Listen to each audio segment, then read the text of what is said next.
जी अस्सलाम वालेकुम। Welcome to Pakistan stock नेटिक। उम्मीद है कि आप तमाम दोस्त खैरियत से होंगे और आज का भी दिन जो है वो अच्छा गुजरा होगा। चलते हैं जी और देखते हैं कि मार्केट की क्या सूरत हाल रही। मार्केट को डिस्कस करने से पहले यार ये एक चीज़ जो है वो हमारी अक्सर रह जाती है। जिन दोस्तों ने हमारा चैनल सब्सक्राइब किया उनका बहुत बहुत शुक्रिया यार। आगे चलते हैं जी।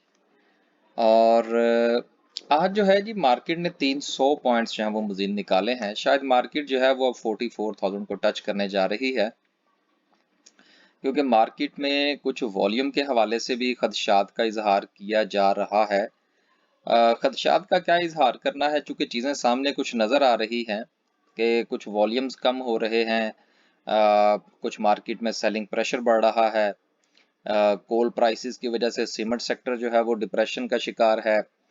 अ, उसके अलावा जो लीजिंग के हवाले से न्यूज़ है वो हमारे ऑटोमोबाइल सेक्टर को भी हिट कर रही है थोड़ा, और किसी हद तक उसने हमारे बैंकिंग सेक्टर पर भी प्रेशर जो है वो बनाया हुआ है। तो बहरहाल देखते हैं कि सूरत हाल जो है वो ये ऊंट जो है ये किस करवट बैठेगा। अब बैठना तो खैर इसने नीचे की तरफ ही है। किसी भी सूरत जो है अभी फिलहाल ऊपर जाता हुआ तो नजर नहीं आ रहा। हाँ, अलबत्ता अगर कुछ बयानात जो हैं वो मजीद अगर डॉलर के हवाले से आ जाते हैं और कुछ कोई एक आध एफिशिएंसी दिखाने के लिए अगर किसी को अरेस्ट वगैरह भी किया जाता है तो फिर शायद चीज़ें जो हैं वो अपना रुख बदलती हुई हमें नज़र आएंगी।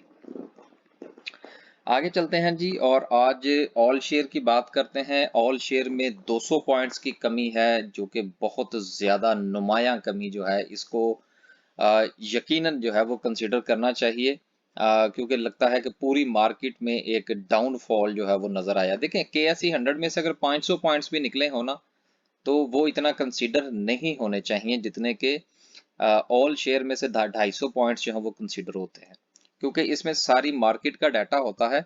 और इसमें से पॉइंट्स का निकलने का मतलब ये है कि सारी मार्केट जो है उसमें डाउनफॉल है। KMI 30 में से अगेन 450 पॉइंट्स निकले हैं। देखिए KMI 30 में सिर्फ 30 कंपनीज हैं। आज हम कोशिश करेंगे कि जब हम समरी की तरफ जाएं तो उससे पहले जो है वो हम थोड़ा सा जायजा सिर्फ और सिर्फ KMI 30 का लें, ताकि हम थोड़ा सा देखें तो सही कि चीजें जो है वो किन लेवल्स पर पहुंच चुकी हैं और आगे जो है वो उनकी स्ट्रेटेजी क्या होनी चाहिए। आगे चलते हैं और सर्किट ब्रेकर को देखते हैं कि इसकी क्या पोजीशन है। सर्किट ब्रेकर में आज भी 8 कंपनीज हैं, लेकिन मेरा ये ख्याल है कि इन 8 में से किसी को भी कंसीडर नहीं करना चाहिए। देखें ऑक्टोपस के हवाले से जो है ये आप ये देखिए कि इसके अंदर वॉल्यूम बहुत कम लग रहा है। अब इसकी दो वजूहात हैं। एक वजह तो ये है कि जिन लोगों ने इसको आईपीओ में खरीद रखा है वो लोग ये समझते हैं कि उनको इसे होल्ड करना चाहिए, इसलिए वो अभी इसको ट्रेड में नहीं लेकर आ रहे। तो ये भी एक अच्छी बात है। आईपीओ का यही तो फायदा होता है कि चीजें जो है वो बहुत ज्यादा हाथों में होती हैं और मुख्तलिफ लोग जो है वो उसका डिसीजन करते हैं। अगर चीजें चंद चंद हाथों में हो तो फिर तो ऊपर नीचे का डिसीजन जो है वो बड़ा आसानी के साथ हो जाता है। तो आज मेरा नहीं ख्याल कि कोई कंपनी अपर कैप है, इसलिए इसको इग्नोर करें। और लोअर कैप की बात करें तो लोअर कैप में बहरहाल दाऊद इक्विटीज है, इंटरनेशनल रिटवेयर है। ये भी कोई इतनी इंपॉर्टेंट कंपनीज नहीं है। हाँ, अलबत्ता एटलस बैटरी का लोअर कैप होना ये बहरहाल सिग्निफिकेंट जरूर है। इसको इसके ऊपर जो है वो जरूर गौर फरमाना चाहिए। बाकी जो है वो कुछ इतना खास इम्पोर्टेंट नहीं है, लेकिन एटलस बैटरी बहरहाल एक बड़ा शेयर है, अच्छा शेयर है, ऑटोमोबाइल पार्ट्स में आता है, तो इसका लोअर कैप लगना बहरहाल सिग्निफिकेंट ज़रूर है। आगे चलते हैं और देखते हैं कि ग्राफिकल व्यू क्या कहता है। ग्राफिकल व्यू में आज भी टेक्नोलॉजी सेक्टर सरे फहरिस्त है और उसके बाद दूसरे नंबर पर है फूड सेक्टर और सबसे लास्ट पे टेक्सटाइल स्पिनिंग है। टॉप 10 सिंबल्स में देखें तो यूनिटी में आज सबसे ज्यादा 25 मिलियन का वॉल्यूम लगा है। टैली के अंदर 20, वर्ड कॉल है, ट्रीड के अंदर भी अच्छा वॉल्यूम लगा, पाइनियर के अंदर भी अच्छा वॉल्यूम लगा, लेकिन ये वॉल्यूम अप साइड की तरफ नहीं था, डाउन साइड की तरफ था। देखिए जब जब शेयर्स जो हैं उनकी मूवमेंट अप साइड की तरफ हो और तो उस वक्त वॉल्यूम बहुत ज्यादा कंसीडर होता है। ये हमेशा याद रखिएगा, शायद मैंने पहले पता नहीं कभी बताया या नहीं, कि अगर शेयर्स की प्राइस में इजाफा हो रहा है और शेयर के अंदर वॉल्यूम नहीं है, तो हमारी नज़र में जब हम टेक्निकली एनालिसिस करते हैं तो हम कहते हैं नहीं यार रहने दें, क्योंकि इसमें प्राइस तो ठीक है ऊपर चली गई है लेकिन इसमें वॉल्यूम नहीं है, तो हम उसको इतना कंसीडर नहीं करते। लेकिन अगर शेयर की प्राइस में डाउनवर्ड जो है वो कमी हो रही हो, अगर शेयर की प्राइस में कमी हो रही हो, तो वॉल्यूम चाहे कम ही क्यों ना हो हम उसको कंसीडर करते हैं। तो ये एक इम्पॉर्टेंट चीज है, इसको भी आप देखिएगा। देखिए एक चीज नहीं है टेक्निकल या फंडामेंटल एनालिसिस करने में, सिर्फ एक चीज की बुनियाद पर नहीं होता, बहुत सारी चीजें जो हैं वो उसमें शामिल होती हैं। आगे चलते हैं जी, और समरी का जायजा लेते हैं। समरी में जाने से पहले मैंने कहा था कि हम थोड़ा सा जायजा लेंगे KMI30 का, कि इसकी क्या वजह है और इसमें जो 30 कंपनीज हैं उनके साथ क्या हो रहा है। तो अगर हम यहाँ पर KMI30 में चले जाएं, राइट, यूनिटी है, मैपल लीफ है, मैपल लीफ 47 से गिरता हुआ शेयर जो है, आज जो है वो शायद पूरी समरी के ऊपर हमें इतना ज्यादा गौर ना करना पड़े, लेकिन मेरा ख्याल है कि हमें KMI30 में जरा गौर करना चाहिए। मैपल लीफ जो है ये शेयर सर गिरा है तकरीबन को 46-47 से, और इस वक्त ये 32 पे ट्रेड कर रहा है। PIBTL तकरीबन 13 रुपए से गिरा और इस वक्त तकरीबन 8.5 रुपए पे है। OGDCL जो है ये भी एक तकरीबन को 100 रुपए से गिरा और अब इस वक्त 81 पर ट्रेड कर रहा है। DGKC तकरीबन 125 से गिरा। देखें गया तो ये तकरीबन 140 से 145 तक था, लेकिन इसकी जो गिरावट जहां से ये स्लिप होता हुआ रुका ही नहीं, वो तकरीबन 110 रुपए बनती है और इस वक्त ये खड़ा है 80 रुपए पर। एवेंसियन जो है ये ठीक है। PPL जो है ये भी तकरीबन 100 रुपए से गिरा 70 रुपए पर आ गया। SNGP जो है ये बहरहाल नीचे से ऊपर गया था, फिर 50 लगा के वापस आया है। FCCL जो है ये भी 23-24 रुपए से गिरा है और इस वक्त ये 16 रुपए पे आ गया है। ये कुछ चीजें मैं देखना चाह रहा था कि इसके अंदर जो गिरावट है, क्योंकि बहुत सारे दोस्तों के पास बहुत सारे शेयर्स हैं। चिराग सीमेंट जो है ये भी बहुत ऊपर से गिरा है। ईफर्ट बहरहाल अपनी जगह पर कायम है।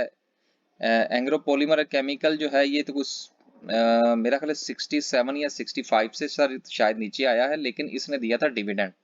उसके नीचे, इसके नीचे आने की एक वजह वो डिविडेंड भी था, इसलिए मेरा ख्याल है इसको इतना कंसीडर नहीं, इसके डाउनफॉल को इतना कंसीडर नहीं करना चाहिए। हबको बहरहाल अपनी जगह पे खड़ा है, 80 रुपए के गिरदी है। एटलस रिफाइनरी, सॉरी, अटक रिफाइनरी जो है, मैंने कहा फिर वो मैसेज आ जाता है जी आपने अटक को एटलस पढ़ दिया। तो छोटी मोटी चीजें यार आप भी इग्नोर कर दिया करें, प्रोनाउंसिएशन चेक ना किया करें इतने। अटक रिफाइनरी की बात करें तो ये भी काफी ऊपर से नीचे आया है। पेल भी तकरीबन कुछ 36 रुपए से 27 रुपए पर है। निशात मिल्स भी तकरीबन कोई 110 से 89 पर है। मिजान बैंक ठीक है, इसका इतना मसला नहीं है। पोल का शेयर भी को खास नहीं गिरा। इंटरनेशनल इंडस्ट्रीज है, उसके बाद सर्ल है, सर्ल 225 के गिर्द घूमता रहता है। लकी है, हाँ लकी को बड़ी मार पड़ी है, ये 800-900 रुपए से गिरा है और इस वक्त तकरीबन 670 पे है। सिस्टम ठीक है। INIL है, ये भी काफी 210 से शायद गिरा मेरा ख्याल है। एंग्रो कॉरपोरेशन 300 रुपए से 277 पर है। नेशनल रिफाइनरी तो बहुत 500 रुपए पे चली गई थी, बल्कि उससे भी ऊपर चली गई थी। गंधारा है बड़ा, ये भी 250 रुपए से गिरा है और 200 रुपए पर मौजूद है। होंडा कार तकरीबन को 325 से नीचे। माड़ी पेट्रोलियम तकरीबन इसके इर्द गिर्द ही था मेरा ख्याल है। दो, आई एम नॉट श्योर, क्योंकि माड़ी में मैं इतना काम नहीं करता, तो शायद इसमें मुझे कुछ मेरा ख्याल है कोई गलती हो, तो इसको इग्नोर कीजिएगा। PSO जो है ये तकरीबन 220 रुपए से 25 रुपए से गिरा और इस वक्त 200 रुपए पर मौजूद है। मिलर ट्रैक्टर बहरहाल अपनी जगह पर कायम है। देखिए ये जो छोटा सा हमने इसका जायजा लिया है KMI30 का, इसका मकसद क्या है? इसका मकसद हमने देखना ये है कि इसके अंदर जो गिरावट है उसमें ज्यादा हिस्सा जो है, अब आप अगर देखें तो वो ऑयल एंड गैस एक्सप्लोरेशन का है और उसके साथ साथ सीमेंट सेक्टर का है। जबकि जो दूसरे शेयर्स हैं जिसमें यूनिटी है, एमेंसियन है, टेक्नोलॉजी सेक्टर का है, इसके अलावा इफर्ट जो है ये आपका वो खाद मैन्युफैक्चरिंग का है, फर्टिलाइजर सेक्टर है, इसमें भी कोई मसला नहीं है, हबको में कोई मसला नहीं है। हाँ अलबत्ता पेल के अंदर प्रॉब्लम है, बैंकिंग सेक्टर में भी कोई खास प्रॉब्लम नहीं है। देखिए, तो आज आके ये जो मार पड़ रही है ये ऑयल एंड गैस और आपके सीमेंट सेक्टर की है, और इन इन कंपनीज की तादाद जो है वो चूंकि KMI 30 में ज्यादा है, लिहाजा ये मुसलसल गिरावट का शिकार है। अब अगर तो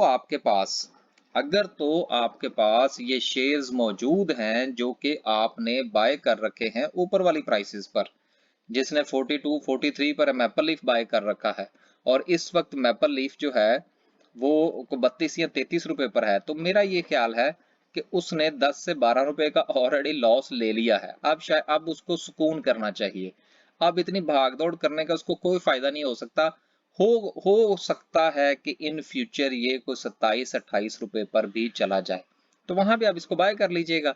तो फिलहाल मेरा ख्याल है कि आपको इसको लॉस नहीं बुक करना चाहिए, लेकिन हाँ अगर आपको कोई अच्छी स्विचिंग नजर आए तो आप स्विचिंग जरूर फरमाइएगा। ठीक है सर।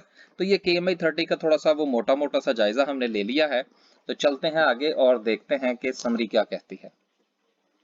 277 नीचे है, सारी ही नीचे हैं यार आज। अलगाजी के अलावा बाकी सब डाउनफॉल का शिकार हैं। आज तो गंदारों में से जितने पैसे कल पड़े थे आज सारे निकल गए। अच्छा यार, वो कुछ दोस्तों ने पूछा था कि जी इफ और बट के बारे में जो है ना वो आप जरूर बताइए। देखिए, इफ और बट का मतलब ये है, सीधा सीधा सा था है कि जी अगर मेरे शेयर की प्राइस यहां तक पहुंची तो मैं बेच दूंगा, और अगर मेरे शेयर की प्राइस यहां तक पहुंची तो मैं खरीद लूंगा। ये तो सीधी सी बात है, ठीक है ना। और बट का जो होता है वो असल में दरमियान में एक चीज रखी जाती है कि मैं अपना शेयर, फर्ज करें आपने एक शेयर जो है वो 100 रुपए पर खरीदा, ठीक है, और आपने ये सोचा कि जी अगर मेरा शेयर जो है वो 110 रुपए पर चला गया तो मैं बेच दूंगा, ठीक है ना। अब साथ में आपने लेकिन का जो इजाफा करना है वो इस पॉइंट ऑफ व्यू से करना है कि जी मैं अपने शेयर 100 रुपए पर खरीदे हुए शेयर को 110 पर बेच दूंगा, लेकिन लेकिन यहां पर यह आएगा कि लेकिन अगर मार्केट जो है उसमें अपवर्ड मूवमेंट बरकरार नजर आती है तो मैं अपनी जो बेचने वाली मेरी क्वांटिटी है उसको मैं रिड्यूस कर दूंगा। मैं सारा नहीं बेचूंगा, मैं 50% या 60% बेचूंगा या 30% बेचूंगा अकॉर्डिंग टू मार्केट सिचुएशन। ठीक है सर। तो ये इफ और बट का जो है ये इस्तेमाल इसीलिए किया जाता है। आगे चलते हैं जी। ऑटोमोबाइल पार्ट्स में तो आज अच्छा खासा जो है वो ठक डाउन है, तो ठीक है यार। आगे चलते हैं जी। केबल में भी आज बहुत मार पड़ी है फिर। सीमेंट सेक्टर तो सारा ही लाल है।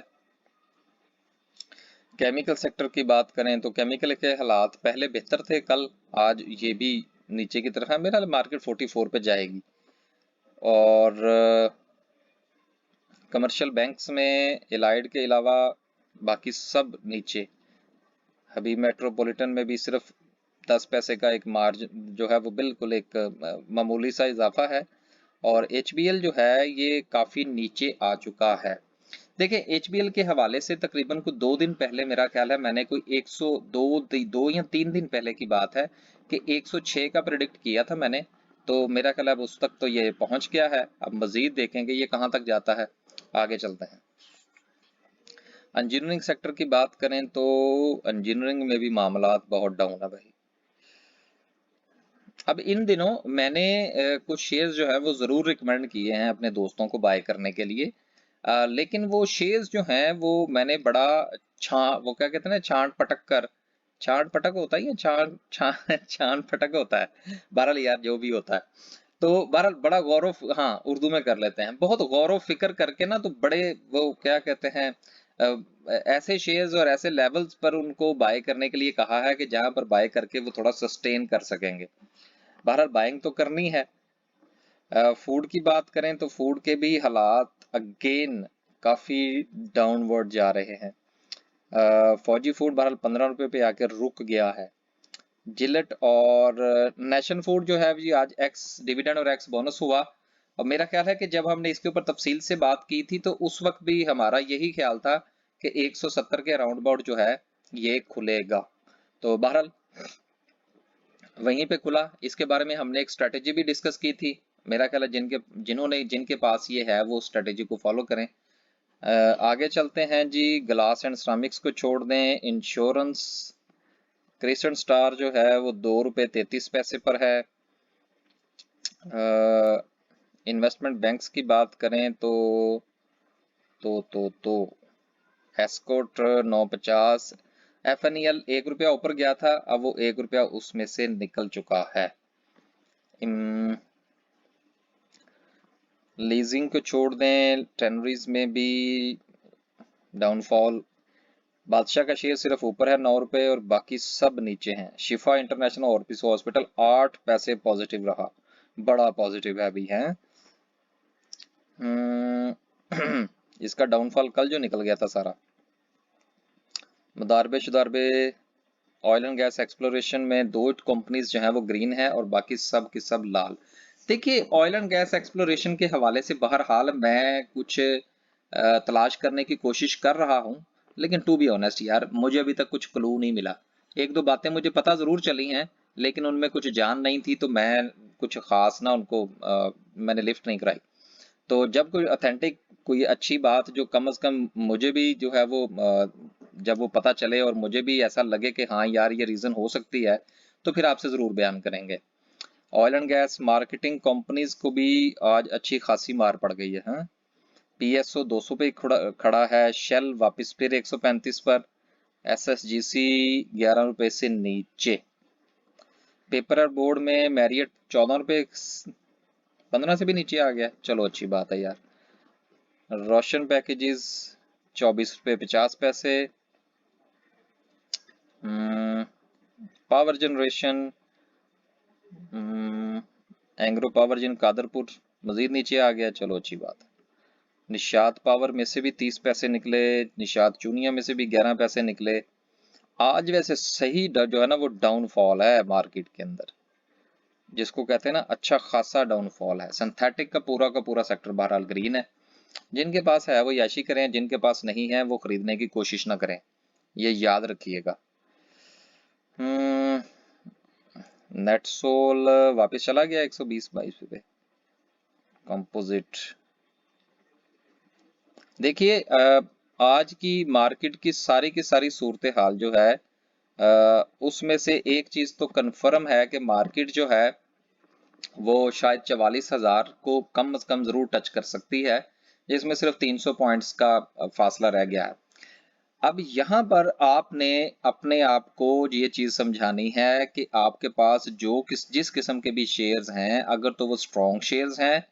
अब स्ट्रॉन्ग से क्या मुराद है? स्ट्रॉन्ग से मैं बता देता हूँ जी, सीधी सीधी सी बात है। अगर आपके पास निषाद ग्रुप का कोई शेयर है और इसके अलावा आपके पास एंग्रो का कोई शेयर है, दो दो दो ग्रुप हो गए, ठीक है। और इसके बाद जनाब यार ये UBL जो है ये किनका है? ये मेरा हाल वो है एक, मेरे जहन में वो नाम घूम रहा है। उनके 2 शेयर्स हैं। मेरा ख्याल है UBL भी उन्हीं का है और बेस्ट वे भी उन्हीं का ही है। अगर मेरे जहन में आया यार अभी घूम रहा है तो मैं इंशाल्लाह आपको बता दूंगा। बहरहाल अभी फिलहाल आप अपने जहन के अंदर ये रखिए कि अगर आपके पास निषाद ग्रुप का कोई शेयर है या आपके पास एंग्रो ग्रुप का कोई शेयर है तो देन डोंट वरी। लेकिन अगर इसके अलावा आपके पास किसी और ग्रुप का शेयर है तो उसके ऊपर आप जरूर जो है वो कुछ थोड़ा सा गौर फरमाइए, क्योंकि ये ग्रुप्स ऐसे हैं कि ये इन्वेस्टमेंट भी करेंगे, ये अपनी कंपनीज को लेकर भी जाएंगे, कुछ दे दिलाएंगे भी। फर्ज करें आपने ₹100 का शेयर खरीदा, वो अब ₹90 पे आ गया, ₹85 पे आ गया। अब जिस तरह निशात मिल है उसने अगर कोई 2 3 4 रुपए आपको डिविडेंड दिया है तो चलें यार ये कुछ ना कुछ जो है ये आपको ईज ऑफ करेगा, इसमें आपको थोड़ा बहुत इस मुश्किल में से निकलने में मदद फराहम करेगा। लेकिन अगर आपने कोई शेयर ही आपके पास ऐसा है कि जिसकी ना तो मार्केट में कुछ जान है और ना उसके चलाने वाले उसके जो ऑनर्स हैं वो कुछ देने दिलाने के मूड में है, तो वहां पर काफी प्रॉब्लम का सामना करना पड़ सकता है। ठीक है, तो ये अपनी स्ट्रेटेजी जरूर बनाया करें। इसलिए मैं अक्सर आप लोगों से कहता हूं कि फेसबुक के शेयर से जरा परहेज किया करें। ये जो लोग अक्सर दावे करते हैं ना जी, वो मैंने शेयर बताया और वो 2 दिन में ट्रिपल हो गया, पता नहीं क्या हो गया, बचा करें यार इन चीजों से। आगे चलते हैं जी, और आज की कैंडल की बात करते हैं। आज की कैंडल जो है वो डायरेक्ट डाउनफॉल शो कर रही है, और मेरा ख्याल है कि अब मार्केट को 44,000 टच कर लेना चाहिए, 44,000 तक नीचे जाए, ताकि इसका ये जो मोमेंटम है ये बताए कि इसने आगे क्या करना है, फिर ही जाके इसकी कुछ मूव जो है वो बेहतर होगी। आज कुछ जो है वो हम देख लेते हैं अपने इंडिकेटर्स को। काफी लोग जो है वो कह रहे हैं जी इंडिकेटर्स नहीं आप देख रहे। देखिए इंडिकेटर्स में RSI जो है वो 31 पर है, और मेरा ख्याल है कि कल ये तकरीबन कोई 27 या 28 पर चली जाएगी। तो वहां पर जो है वो टेक्निकल पॉइंट ऑफ व्यू से ओवरसोल्ड है, तो वहां पर आपको बाय करना चाहिए। लेकिन ये मैं नहीं कह रहा, ये सिर्फ और सिर्फ आपका इंडिकेटर कह रहा है। आपने इसके मुताबिक चलना है तो आप जरूर बाइंग शुरू कर दें। इसके साथ है MACD। अगर आप MACD को देखें तो MACD में दोनों लाइनें जो हैं रेड और ग्रीन, इनके दरमियान, ये बड़ा कर लें जरा, रेड और ग्रीन जो है इनके दरमियान फासला पहले थोड़ा सा कम होता नजर आ रहा था, अब फासला जो है वो बढ़ता हुआ नजर आ रहा है, एक चीज। लेकिन दूसरी तरफ इसके जो हिस्टोग्राम्स हैं वो कम हो रहे हैं। देखिए ये जो MACD है ना, मैं यार असल में थोड़ा सा मसरूफियात हैं, एक दो लोगों को से भी मैंने राब्ता किया है कि कुछ जो है वो हेल्प आउट हो सिलसिला। बहुत सारा मवाद है टेक्निकल्स के हवाले से जो डिस्कस करना चाह रहा हूं मैं, लेकिन बस मसरूफियत की वजह से नहीं हो पा रहा। देखिए MACD को जिस वक्त आपने स्टडी करना है तो इसमें एक तो आपने ये रेड ब्लू लाइंस जो हैं इनका ख्याल रखना है, और उसके साथ साथ ये जो हिस्टोग्राम है ना, ये लाल रंग की लाइनें ऊपर नीचे लगी हुई हैं, इनका भी ख्याल रखना है। फिर ये इसका ये जो जीरो का पॉइंट है, जीरो का लेवल है, इसको भी देखना होता है। सिर्फ ये रेड लाइन, ये ब्लू लाइन जो है वो रेड लाइन को काट गई है तो ये बस आपने बाय कर लेना है, ऐसा नहीं है। इसके अंदर ये जितनी भी लाइनें और जो कुछ भी आपको नजर आ रहा है सबको देखना जरूरी है। ठीक है, तो अब ये देखिए कि अकॉर्डिंग टू हिस्टोग्राम्स जो है, बेसिकली हिस्टोग्राम होने चाहिए थे छोटे, जो कि मुतवातर हो रहे थे, लेकिन आज का जो हिस्टोग्राम है ये कल के हिस्टोग्राम से बहुत माइनर सा फर्क है इसका। तो बहरहाल फिर भी अभी एक उम्मीद की किरण MACD से हमें नजर आ रही है कि शायद हिस्टोग्राम जो है वो पॉजिटिविटी की तरफ जा रहे हैं, लेकिन राइट एट द मोमेंट चीजें जो हैं वो नेगेटिव हैं।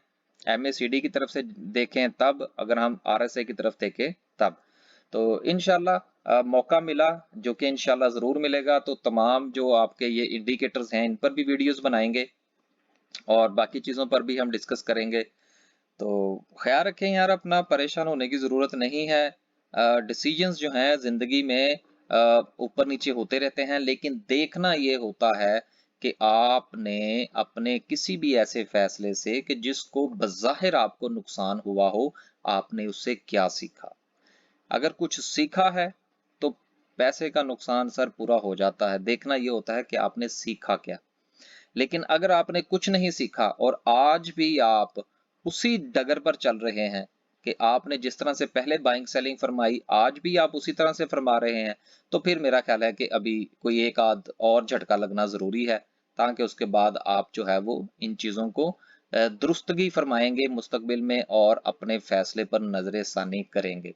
वक्त के साथ साथ नजर सानी करना बहुत जरूरी है, और नजर सानी उसी सूरत में हो सकती है कि जिस वक्त आप किसी को अपना मेंटोर मानकर उसके पीछे चलना शुरू करें। उस्ताद के बगैर कुछ नहीं है। हम भी यही पढ़ा करते थे, कुछ ज्यादा नहीं तो थोड़ी बहुत दुनिया तो हमने भी देखी है, पाकिस्तान से बाहर भी जाके देखा है, अभी भी बाहर ही हैं। तो नहीं सर, ये बातें जो आजकल के दौर में हमें समझाई जाती हैं ना कि you can do your self, you can do by your self, sir ये ऐसा नहीं है। जिंदगी को देखने के लिए अपनी आंख के साथ साथ किसी एक्सपीरियंस की आंख का होना भी बहुत जरूरी है। बाज़ औक़ात दूर से नजर आता हुआ सड़क पर जो है वो हमें पानी नजर आता है, लेकिन जब किसी बुजुर्ग से बात करें, किसी पढ़े लिखे बंदे से बात करें, तो वो कहता नहीं बेटा ये शराब है। ठीक है ना। तो इसलिए एक्सपीरियंस या जिन लोगों ने ज़िंदगी गुजारी है उनसे सीखना, उनके पीछे चलना बहुत ज़रूरी है। बहुत शुक्रिया जी। अल्लाह हाफिज़।